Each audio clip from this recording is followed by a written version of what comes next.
proliferation problem. Mark Hasler is Consulting Alliance Director for North America with AutoStore. Hello, Mark. Hey Bob, how you doing? Good. Thanks for joining me today. So, Mark, define what you see as what we call the SKU proliferation problem. What is it and what is the cause?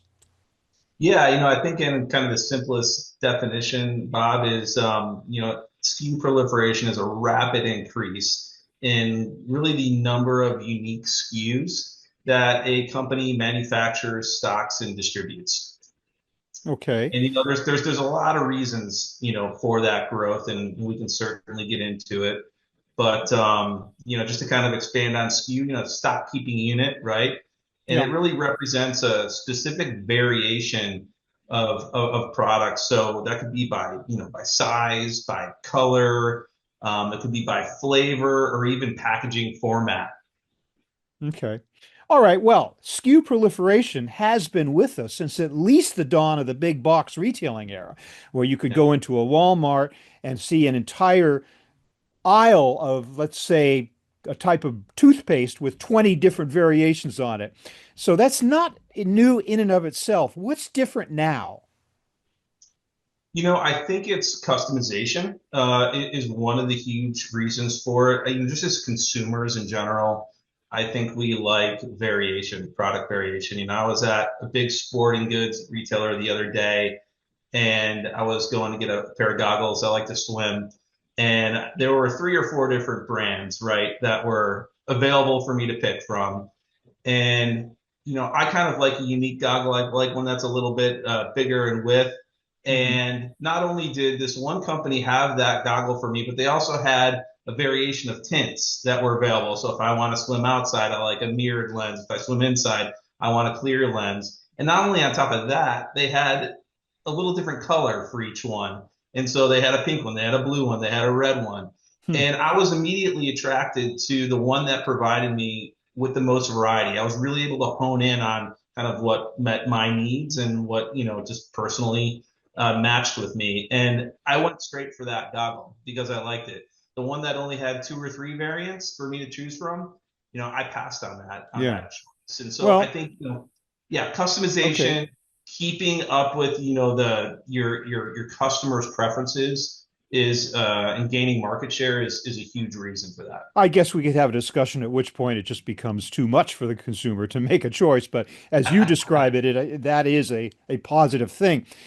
But again, I'm wondering what's different now. I'm assuming that e-commerce and the omnichannel are Yeah. factors that have helped to elevate this issue over its origin, over its original Yeah, days. I Is mean, that for correct? sure. I mean, having an online presence, right? It's very easy to have a huge product catalog. Hmm. It's easy. You're just, as a company, you're just posting those products on the website. Yeah. And so those I would say your product catalogs balloon in that sense. What's really hard is to manage that inside the four walls. And so you start getting this long tail, right?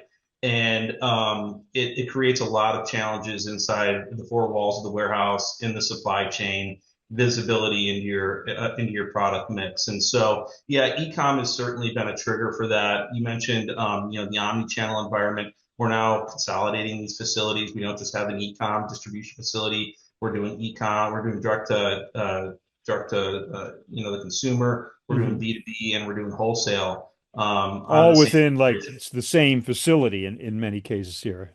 Right. 100%. And one of the challenges, then we have to fragment our inventory sometimes, right? And Yeah. so some of our inventory is dedicated for e-com, dedicated for B2B. And that's really an approach that can sometimes, get these companies into trouble Yeah. because it just starts ballooning out of control, and how to manage that is it's difficult. So if we're talking about e-commerce, it's not necessarily a case of stuffing retail shelves and trying to figure out how to fit all those SKUs into an actual physical retail shelf, but certainly it's a case of having to find room for it in a warehouse, right? It's taking up space.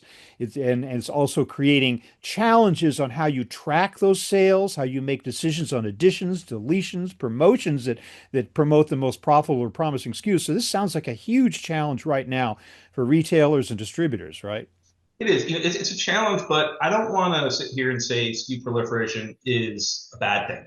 Hmm. It's actually a good thing, in my opinion. It shows innovation with the company. It shows a responsiveness to your consumers' wants and needs.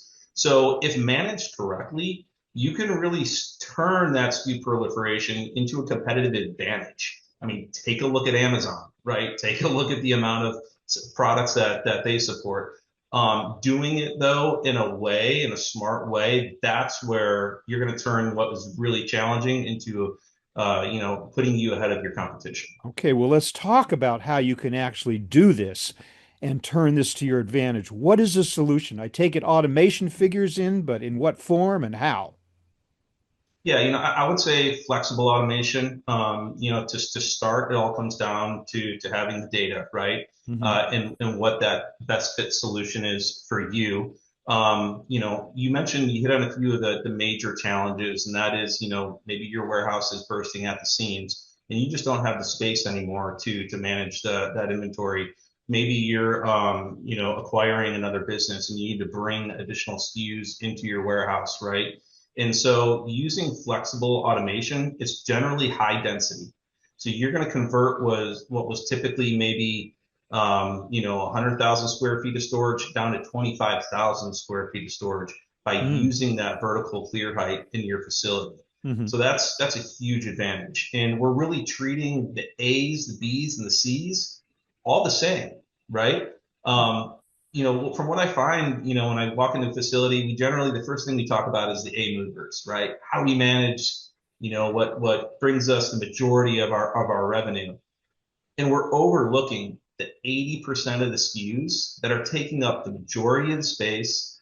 They're oftentimes the cost per touch on them is extremely high because we have to go find it, we have to go walk and locate it. Oftentimes, our efficiency in picking is labored because it's a lot of parts that we don't see often, a lot of products, and so we're making mispicks as operators, as pickers out Hmm. there. So it creates a huge challenge. And sometimes I really like to focus in on those SKUs first. And by putting them in a flexible automation solution, it allows us to manage them the same really as we manage our A and B movers. Yeah, because very often the A's and B's are right at hand. They're placed closer Right. to the dock, closer to the pickings area because you need them first. But that relegates the other stuff to some back part of the warehouse, and it becomes very difficult to find it. So interesting. Exactly. You should mention that. Well, what about you're talking about data? Any discussion of data today has to address the subject of artificial intelligence. Does AI play a role? It can, for certainly. AutoStore has advanced algorithms behind how we slot our inventory, or really that's really the how the robots go retrieve bins. There is some sort of AI behind that, the most Hmm. efficient path to go retrieve those bins. And so we're allowing the robots to do the thinking. We're allowing the software to do the thinking, not the operators that, in a manual environment have to walk 8 to 10 miles a day. Yeah. Um, Yeah. there's definitely been advancements in visibility in inventory, heat maps, things like that that can really say, hey, here's the really slow movers. I like to call them fish, like first in, still here. They never left, That's a good and one. Yeah. those are the ones that we need to may consider taking out of inventory, right? And when you have good inventory visibility, you can choose to pull those out, right, and Yeah. discontinue them if that's the right move. So, yeah, AI has played a role in it. It's becoming more and more, certainly. Yeah. And having access to all that data not only allows you to manage moment by moment, it gives you historical data that allows you to plan going forward with regard to what SKUs you want to focus, where you want to put them, how much you want to promote them, and stuff like that, right? Yeah, it even comes down to things like seasonality, maybe Yeah. sales and promotions. We have a lot of retail clients that say, hey, we know we're going to be running this sale, and how can we efficiently, get that product that was typically a C or D mover and position it where we typically want those A's and B's. Yeah. And flexible automation allows you to do that on the fly. It's not a complete reslotting analysis that you have to do. You're not moving racking, you're not physically moving inventory. It's simply more of a software update or software, problem to solve than it is physically moving inventory. That's really where flexible automation comes into play. Well, Mark, I want to thank you so much for helping us to understand just what the SKU proliferation problem is today with some possible solutions to it. I'd like to ask you also at this point about AutoStore specifically. Who are you folks and where do you fit into this particular picture that we're drawing here? Yeah, so AutoStore is an ultra dense goods to persons ASRS system. We call it cube storage automation. In a nutshell, it's kind of comprised of inventory bins that are stacked one on top of one another from the floor slab all the way up to 20 feet high in columns, one right next to one another. So think of a gigantic Rubik's cube of storage with no aisles, no dead space in between shelving. And we have robots that run on top of that grid and retrieve those inventory bins on demand and bring them to integrated workstations. And so we're, really increasing or decreasing that floor footprint. Typically, we'll take what a conventional racking or storage application, reduce it to about 25% of the space. So you're going to see huge improvements there. It's a scalable solution. So I like to say build for your needs today, not for tomorrow. With flexible automation in general, if things change and your SKU mix changes or your business is booming, you can really scale your throughput via robots independently of your capacity, which is your bins. And that's really important when moving towards an automation solution. Got to make sure it's easily scalable and flexible. Yeah. Mark Hasler of AutoStore, thanks again for talking to me today about the SKU proliferation problem as well as something about AutoStore itself. Thank you very much for being with me today. Thanks for having me, Bob.